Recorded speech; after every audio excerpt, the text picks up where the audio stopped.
Ողջույն։ Կատելինայի դավադրության մասին մենք տեղեկանում ենք իր հակառակորդ փիլիսոփա կոնսուլ Մարկոս Տուլիոս Ցիցերոնի գրվածներից, ինչպես նաև Գայոս Յուլիոս Կեսարի զինակից պատմիչ Գայոս Սալյուսիոս Կրիսպոսի Կատելինայի դավադրությունը գրքից։ Ներկայացնեմ հետևյալ գիրքը։ Գրքի հեղինակը Գայ Սալյուսի Կրիսպ, Սաչինենի, գիրքը հրատարակել է Նաուկա հրատարակչությունը 1981 թվականին։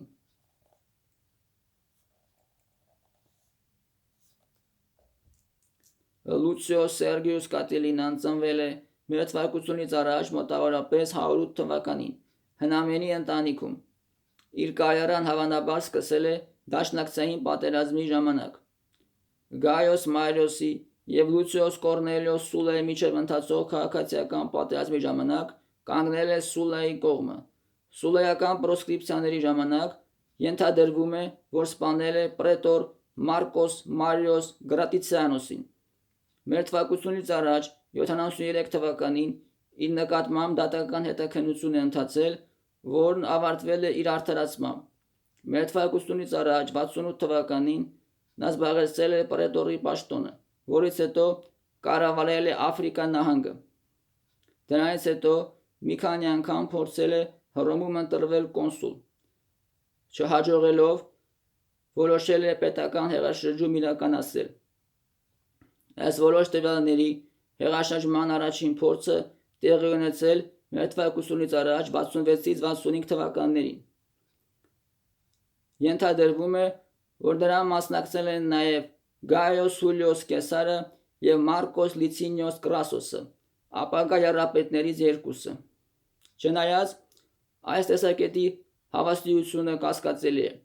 Մեր թվարկությունից առաջ 63 թվականին Կատելինան ոսկե երիտասարդության մի շարք ներկայացուցիչների հետ պետական հեղաշրջման ծրագիր է կազմում։ Ըստ դրա, Իտալիայի տարբեր մասերում պետք է լինեին ապստամբություններ, որոնց արդյունքում Հռոմում պետք է լիներ պետական հեղաշրջում և Կատելինան պետք է դառնար կոնսուլ։ Այդ ծրագրի մասին տեղեկանում է այդ տարվա կոնսուլ Մարկոս Տուլիոս Ցիցերոնը։ Նա սենատում ելույթ է ունենում Կատելինայի դեմ և համոզում, որ հանրապետական կարգերը վտանգի տակ են։ Այդ նույն ժամանակ Կատելինան արդեն Էտրուրիայում էր և միացել էր իր համախոհ